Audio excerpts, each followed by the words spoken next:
The federal eviction moratorium is set to expire at midnight, leaving thousands still struggling to make those rent payments right here in Metro Detroit, wondering what's next. Joining us now with tips on how to help you get caught up on your payments is financial advisor, also managing partner Daniel Milan of Cornerstone Financial Services. Thanks for being with us, Daniel. It's great to be here with you. Thank you. So obviously we know the pandemic has impacted landlords as well as their tenants. Now, in light of this moratorium set to expire tonight, what advice do you have for renters to work with their landlords if they're still behind on those payments? Well, I think we all recognize that the last year and a half has not been the easiest for everybody, and this doesn't help.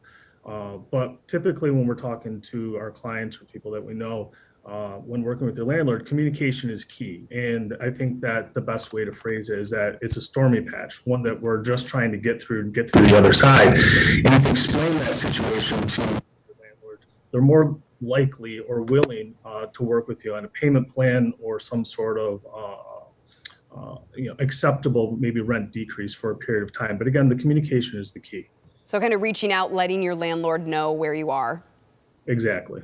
What about savings and investments? Should people pull from those accounts in order to stay in their homes if they're really in a bind right now?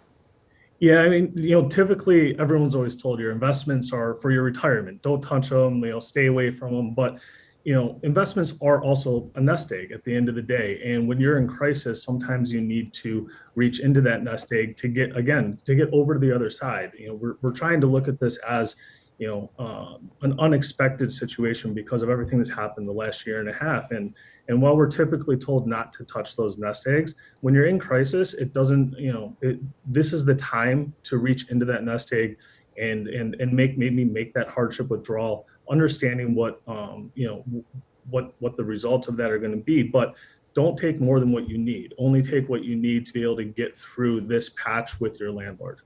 What about personal loans, and should those be considered an option? And how do you know if taking out a personal loan is the smartest choice for you?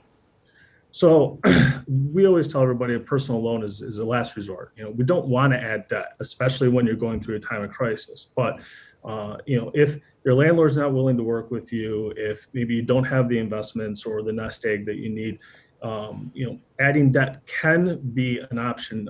And I would say, especially today with interest rates as low as they are, if you can work it into your budget and kind of reverse engineer what that's going to do from you going forward. Again, think of it as a bridge to get from today to tomorrow to get through this stormy patch, understanding that this will pass. So if you look at it from that perspective with low interest rates, it could make sense. Again, we look at it as a last resort, but if push comes to shove and you don't want to get evicted, this might be the option that you have to take.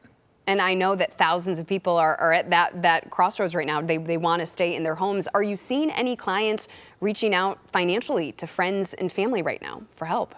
Yeah, it's funny you ask that, because usually that's like the last thing that people want to do, because they don't want to let anybody know that they're having a difficult time. But we all know the song "Lean on Me," right? It talks about how we need to lean on people in tough times.